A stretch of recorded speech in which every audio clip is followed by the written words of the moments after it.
What is up, guys? Welcome back to a new YouTube video. As always, if you enjoy it, make sure to subscribe. Trying to hit 250 by the end of the year, which is only like a couple days left, but whatever. Topic at hand today, we all know Santi Gimenez has been going absolutely off for like the last calendar year. And naturally, that means so many European clubs are going to be going after him, so many European powerhouses. Today, we're going to talk about 5 of those clubs and just talk about the pros and cons of joining every single one of them. So let's get started right away. I'm going to start off with the one I'd want to talk about least, and that is Tottenham. So, the pros of joining Tottenham. First of all, you'll automatically get that starting striker position. Richarlison, you guys wanted me to keep talking about him. I see the comments, bro. I will make a video about him. But Richarlison, just not that great, to be honest with you. Santi Gimenez would be such an upgrade over him, and it would just be like day in and night. Another pro of joining Tottenham is that he's going to get time, bro. He's not going to be rushed to score 40 goals a season, 50 goals a season. He's going to get time. He's going to get patience from the fans, because they're used to seeing Richarlison play, so why would they not give him patience? The con of joining Tottenham, trophies will not be coming home, bro. Tottenham don't win trophies. That's just the reality of it, bro. You're going to choke a couple finals. You're going to choke a couple semifinals. You're going to choke a couple leads. You're going to choke a couple of league titles. You're going to be top of the table one day, next day you're like 8th. Also, the ownership at Spurs is very stingy, mostly because they got to pay off that new stadium. Absolutely amazing, though. But do I feel like joining Spurs would be a good move? Overall, yes, but as a Mexican Chelsea fan, I do not want that to happen. I do not want to be rooting for a Spurs player ever in my life. But I do support the move. It is moving to a Big Six club, and the ambitions would be high, and I would see that he really does want to just play the best teams.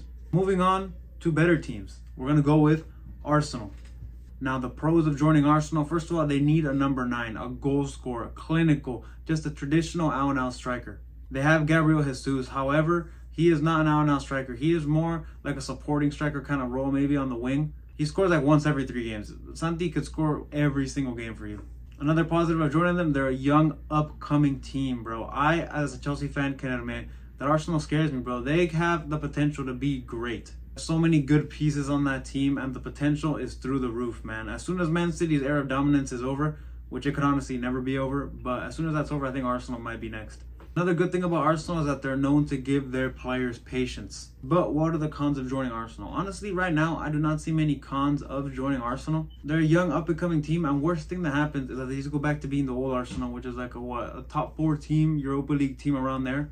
But he would still be competing in the Premier League. He'd still be competing in the Champions League. He'd still be competing in the Europa League. Genuinely, I think this would be one of the better moves that he could make, because I just don't see any like downside of it. Yeah, I think this is a very low risk move. I just don't see any way where it just turns out super fucking horrible, you know?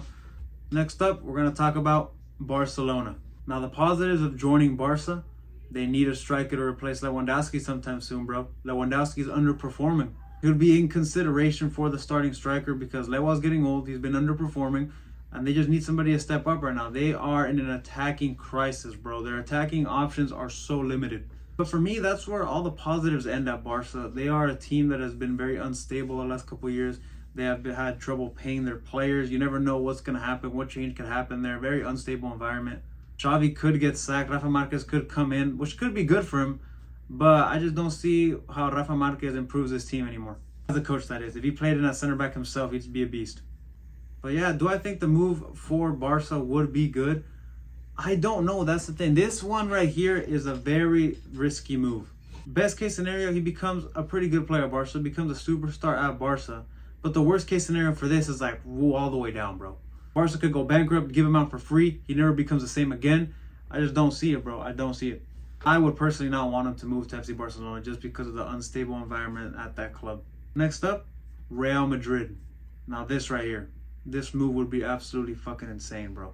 The marketing, the PR for Santi Gimenez would be through the roof. The main positive of this move, they need a number 9 right now, bro. Santi could come in and start, and this is Real Madrid, bro. The environment is not as unstable as Barca. They have infinite amounts of money, so you don't got to worry about not getting paid. You guys know how we're always like, all Mexican players don't get enough credit for what they do in Europe. This would solve that issue, bro. No doubt that if Santi Gimenez goes to fucking Real Madrid, scores like 25 goals, everybody's going to be hearing about it. You're going to see it everywhere. Because it's a Real Madrid player, bro. They got the marketing. They got the TV deals. They got everything to make a player like an A-list player. The negatives are that he ends up just like Luka Jovic. Comes in from Fiorentina at a red-hot fucking streak in Serie A. Just joins Real Madrid and never even gets an opportunity. Doesn't get a look in.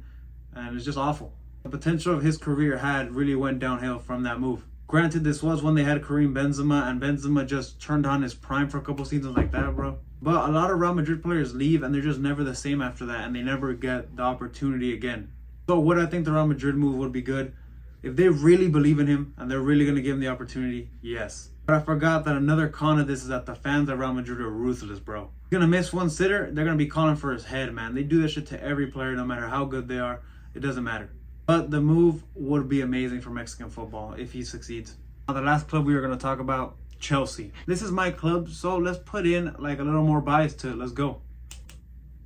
That transition was probably horrible, but you guys get me. Now, I watch pretty much every single Chelsea game, and if Santi Gimenez were to join Chelsea right now, he would be probably absolute dog shit. So it wouldn't all be his fault. However, I think he would succeed at Chelsea. Hear me out. Hear me out. I know you guys are tripping. I know you guys are probably like, oh my God, no striker succeeds at Chelsea. And you would be 100% right. But no striker is Santi Gimenez. This man barely even needs the ball to be effective, bro. He barely touches the ball. It doesn't matter. He's getting his goal. He's getting his goal contribution. He's getting something. So the positives of this move would be that he would get to be the starting striker automatically because Nicholas Jackson is absolutely awful. Armando Broja is absolutely awful.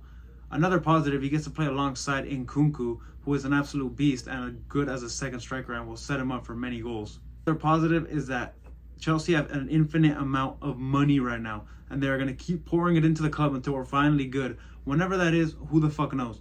But if Santi Gimenez has time, he should just come join. Now, a negative is that it's Chelsea, bro.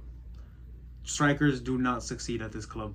Strikers that succeed here are super hard to come by. We have the worst track record with strikers I've ever seen in my life. But if Santi Gimenez were to succeed, imagine the scenes.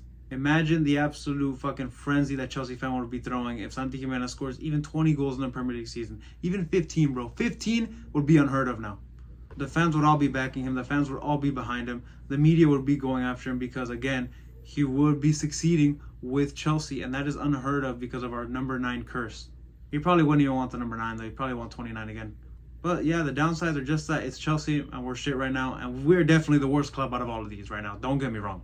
I am fully aware of that we are the worst club out of all of these. But I'm going to rank them in terms of where I would want him to end up.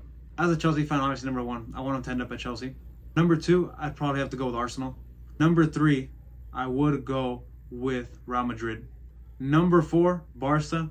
Number 5, Tottenham. I know there's other clubs interested, and I will cover that, but we'll get there when we get there. But yeah, thank you guys so much for watching my little Santi Gimenez rant. As always, if you guys enjoyed it, make sure to subscribe. Thank you guys for watching.